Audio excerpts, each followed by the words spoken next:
ಆತ್ಮೀಯರೆಲ್ಲರಿಗೂ ಕೂಡ ನಮಸ್ತೆ. ಇಲ್ಲಿ ಹಸು ಸಾಕಬೇಕು, ಹೈನುಗಾರಿಕೆ ಮಾಡಬೇಕು ಅನ್ನೋಂಥ ಆಸೆ ಸಹಜವಾಗಿ ನಮ್ಮಲ್ಲಿ ಬರುತ್ತೆ. ಅದೇ ಥರ ಹಸು ತರಲಿಕ್ಕೆ ಹೋಗ್ತೀವಿ. ಆದರೆ ಹಸು ತರಲಿಕ್ಕೆ ಹೋದಾಗ ಕೆಲವೊಂದು ಮೋಸಗಳಾಗ್ಬಿಡುತ್ತೆ ನಮಗೆ. ಏನಂತ ಹೇಳಿದ್ರೆ, ಒಂದು ಒಳ್ಳೆ ಹಸು ಅಂತ ನಾವು ತಂದಿರ್ತೀವಿ, ಮನೆಗೆ ಬಂದ ಸಂದರ್ಭದಲ್ಲಿ ಅದು ಕರು ಹಾಕುವಾಗ ತೊಂದರೆ ಅನುಭವಿಸ್ತಾ ಇರ್ತದೆ.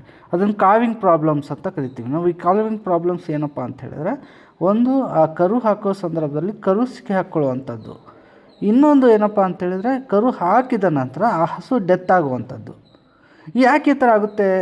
ಇದಕ್ಕೆ ಮೂಲ ಕಾರಣ ಏನು ಅಂತ ನಾವು ನೋಡ್ತಾ ಹೋದರೆ, ನಾವು ಖರೀದಿ ಮಾಡಿರ್ತಕ್ಕಂಥ ಹಸು ತುಂಬ ನೋಡೋಕ್ಕೆ ಚೆನ್ನಾಗಿದ್ರೂ ಕೂಡ ನಿಶಕ್ತಿ ಜಾಸ್ತಿ ಹೊಂದಿರುತ್ತೆ. ಅದಕ್ಕೆ ಬೇಕಾದಷ್ಟು ಕ್ಯಾಲ್ಶಿಯಮ್ ಪ್ರಮಾಣ ಸಿಕ್ಕಿರೋದಿಲ್ಲ, ಅದಕ್ಕೆ ಮೂಲ ಮಲ್ಟಿವಿಟಮಿನ್ಗಳು ಸಿಕ್ಕಿರೋದಿಲ್ಲ, ಅಂದರೆ ಪೋಷಕಾಂಶಗಳು ಸಿಕ್ಕಿರೋದಿಲ್ಲ.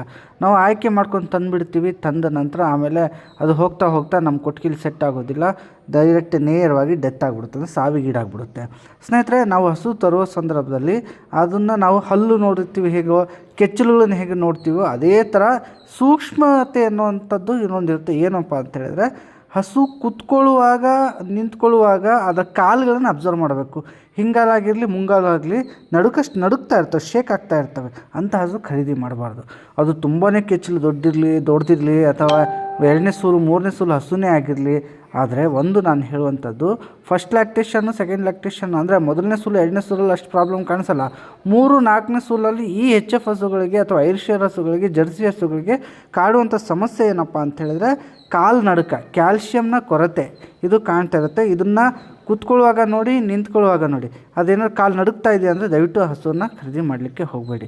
ಅಥವಾ ಖರೀದಿ ಮಾಡ್ತಂದರೆ ವೈದ್ಯರನ್ನು ಸಂಪರ್ಕಿಸಿ ಅದಕ್ಕೆ ಬೇಕಾದಂಥ ಎಲ್ಲ ಪೋಷಕಾಂಶಗಳನ್ನು ಕೊಡಿಸುವಂಥ ನಿಟ್ಟಿನಲ್ಲಿ ನೀವು ಇರಬೇಕಾಗುತ್ತೆ. ಅದನ್ನು ಸ್ವಲ್ಪ ಮಿಸ್ ಮಾಡಿಕೊಂಡ್ರೆ ಆ ಹಸು ನಿಮ್ಮಿಂದ ಹೋಗುತ್ತೆ. ಆಮೇಲೆ ಸುಮಾರು ಹಸುಗಳಿಗೆ ಏನು ಮಾಡುತ್ತೆ, ಹಾಲು ಜ್ವರ ಕಾಣಿಸ್ಕೊಳ್ತಾ ಇರುತ್ತೆ. ಹಾಲು ಜ್ವರ ಯಾವಾಗ ಕರು ಹಾಕಿದ ನಂತರ ನಾವು ಅಂದ್ಕೊಳ್ತೀವಿ ಮೇವು ತಿಂತಾ ಇಲ್ಲ, ಸ್ವಲ್ಪ ಸರಿಯಾಗಿಲ್ಲ. ಆದಷ್ಟು ಈ HF ಹಸುಗಳಲ್ಲಿ ಬರುವಂಥ ಅಂಶಗಳಲ್ಲಿ ಈ ಹಾಲು ಜ್ವರದಿಂದಲೇ ಕೆಲವು ಡೆತ್ ಆಗಿಬಿಡುತ್ತವೆ. ಹಾಗಾಗಿ ಕರು ಹಾಕಿದ ನಂತರ ವೈದ್ಯರನ್ನು ಸ್ವಲ್ಪ ಕಾಂಟ್ಯಾಕ್ಟ್ ಮಾಡಿ, ನೀವು ಈ ಥರ ಆಗ್ತಿದ್ರೆ ನೋಡಿ, ಕರು ಹಾಕಿದರೆ ಸರಿ ಇದೆಯೋ ಇಲ್ಲೋ ಅಂತ ಒಂದು ಸರಿ ಚೆಕ್ ಮಾಡಿಸಿದರೆ ತುಂಬ ಒಳ್ಳೆಯದು. ಆಮೇಲೆ ಈ ಮುಖ್ಯವಾಗಿ ಬರುವಂಥದ್ದು ಏನು ಗೊತ್ತಾ, ಈ ಕರು ಹಾಕಿದ ನಂತರ ಪೂರ್ಣ ಪ್ರಮಾಣದಲ್ಲಿ ಒಳಗಿರತಕ್ಕಂಥ ಮಾಸ್ ಏನಿದೆ ಬಿದ್ದಿದೆಯೋ ಇಲ್ಲೋ ಅಂತ ಕನ್ಫರ್ಮೇಷನ್ ಮಾಡ್ಕೋಬೇಕು. ಬಿದ್ದಿಲ್ಲ ಅಂತ ಹೇಳಿದರೆ ದಯವಿಟ್ಟು ಅದಕ್ಕೆ ನಾವು ವೈದ್ಯರನ್ನು ಕಾಂಟ್ಯಾಕ್ಟ್ ಮಾಡಿ ಏನು ಬೇಕು ಅದು ಅಥವಾ ಔಷಧಿ ಏನಾದರೂ ಬೇಕಾದ್ರಲ್ಲಿ ಅದನ್ನು ಕೂಡಿಸ್ಬಿಟ್ಟು ಕ್ಲಿಯರ್ ಮಾಡುವಂಥದ್ದು ನೋಡಬೇಕು. ತುಂಬ ಜನ ಏನು ಮಾಡ್ತಾರೆ, ಅವರೇ ಕೈ ಹಾಕುವಂಥದ್ದು ಅಥವಾ ಅವರೇ ಬೇರೆ ಬೇರೆ ಏನೆಲ್ಲ ಟ್ರೀಟ್ಮೆಂಟ್ ಕೊಡಲಿಕ್ಕೆ ಸ್ಟಾರ್ಟ್ ಮಾಡ್ತಾರೆ. ಆದರೆ ಎಲ್ಲ ಹಸುಗಳಿಗೆ ಆಗೋ ಥರ HF ಹಸುಗಳಿಗೆ ಆ ಥರ ಮಾಡಲಿಕ್ಕೆ ಹೋಗಬಾರ್ದು. ಮಾಡಿದ್ರಪ್ಪ ಅಂತ ಹೇಳಿದ್ರೆ ಅದು ಒಳಗೆ ಇನ್ಫೆಕ್ಷನ್ ಆಗಿ ಹಸು ಡೆತ್ ಆಗೋ ಸಾಧ್ಯತೆ ಜಾಸ್ತಿ ಇರುತ್ತೆ. ಇನ್ನೊಂದು ಪ್ರಮುಖ ಅಂಶ ಏನಪ್ಪ ಅಂತ ಹೇಳಿದ್ರೆ, ಹಸು ನಮ್ಮಲ್ಲಿ ತುಂಬ ಚಿಕ್ಕದಿರುತ್ತೆ, ಅಥವಾ 3ನೇ ಸೂಲಿಂದಿರುತ್ತೆ, ಅಥವಾ 4ನೇ ಸೂಲಿಂದಿರುತ್ತೆ, ಅಥವಾ ಕಡೆ ಹಲ್ಲಿಂದಿರುತ್ತೆ. ಈ ಥರ ಹಸುಗಳಿಗೆ ನಾವೇನು ಮಾಡ್ತೀವಿ, ABS ಅಮೇರಿಕನ್ ಬ್ರೀಡಿಂಗ್ ಸರ್ವಿಸ್ ಏನಿದೆ, ABS ಸಿಮೆನ್ಗಳನ್ನು ಹಾಕಿಸ್ಬಿಡ್ತೀವಿ.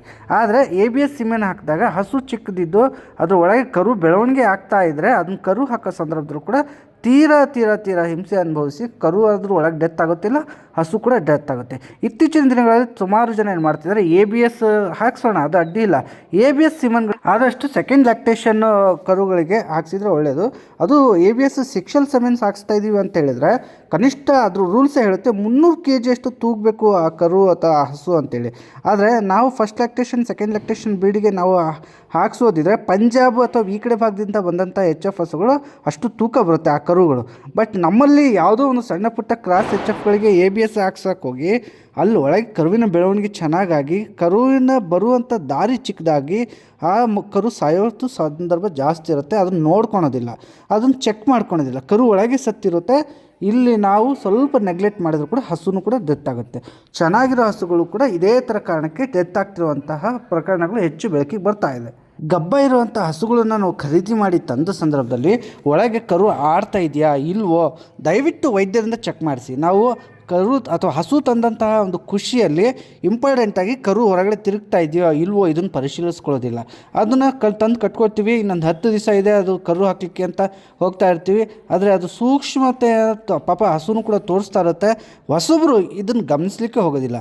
ಯುವಕರು ಹಸುಗಳು ಅಂಥವು ತಂದುಬಿಟ್ಟು ಹೊರಗೆ ಕರು ಆಡ್ತಾ ಇದೆಯೋ ಇಲ್ವೋ ಅಂತ ಪರಿಶೀಲನೆ ಮಾಡ್ಕೊಳ್ಳದೆ ಇರೋದು ಹಸುಗಳ ಸಾವಿಗೆ ಕಾರಣ ಆಗ್ತಾ ಇದೆ ಬಂಧುಗಳೇ. ಆಮೇಲೆ ಗಬ್ಬದ ಹಸುಗಳು ಅಂತ ಹೇಳಿಬಿಟ್ಟು ನಾವು ತರುವಾಗ ಅಂದರೆ ದೂರದಿಂದ ತುಂಬ ದೂರದಿಂದ ನಾವು ಹಸುಗಳು ತರ್ತಾ ಇದ್ದೀವಿ ಅಂತ ಹೇಳಿದ್ರೆ ಅಲ್ಲಿ ಒಂದು ಗಮನಿಸಬೇಕಾಗ್ತದೆ, ಅದು ತುಂಬ ಪ್ರಯಾಣ ಮಾಡಿ ನಿಂತ್ಕೊಂಡೇ ಬಂದಿರುತ್ತೆ ಅಥವಾ ಅಲ್ಲಿ ಬರುವಂಥ ವೆಹಿಕಲಲ್ಲಿ ಹೊಟ್ಟೆಗೆ ಪೆಟ್ಟು ಬಿದ್ದಿರುತ್ತೆ. ಜೊತೆಗೆ ನಾವೇನು ಮಾಡ್ತೀವಿ, ಮನೆಗೆ ಬಂದ ತಕ್ಷಣ ಅದಕ್ಕೆ ಹೇಗಿದೆ ಹಸು, ಮೇವು ತಿಂತಾ ಇದ್ದರೆ ಓಕೆ ತಿಂತಾ ಇದೆ, ನೀರು ಕುಡಿತಾ ಇದೆ ಅಂತ ಸುಮ್ಮನಾಗ್ಬಿಡ್ತೀವಿ. ಆದರೆ ಒಳಗೆ ಅದಕ್ಕೆ ಮೈಕೈ ನೋವು ಇರುತ್ತೆ, ಜ್ವರ ಇರುತ್ತೆ. ಈ ಜ್ವರ ಅತಿಯಾಗಿ ಡೆತ್ ಆಗೋ ಸಾಧ್ಯತೆ ಜಾಸ್ತಿ ಇರುತ್ತೆ. ಹಾಗಾಗಿ ಸ್ನೇಹಿತರೆ, ಇವನ್ನೆಲ್ಲವೂ ಕೂಡ ಪರಿಶೀಲಿಸ್ಕೊಂಡು ಹಸು ಖರೀದಿ ಮಾಡಬೇಕು. ಹಸು ಖರೀದಿ ಮಾಡಿದ ನಂತರ ವೈದ್ಯರನ್ನು ತೋರಿಸ್ಬೇಕು ಅನ್ನೋಂಥದ್ದು. ಇವೆಲ್ಲ ಪಾಯಿಂಟ್ ನಿಮಗೆಲ್ಲ ಇಷ್ಟ ಆಯಿತು ಅಂತ ನಾನು ಭಾವಿಸ್ತೇನೆ.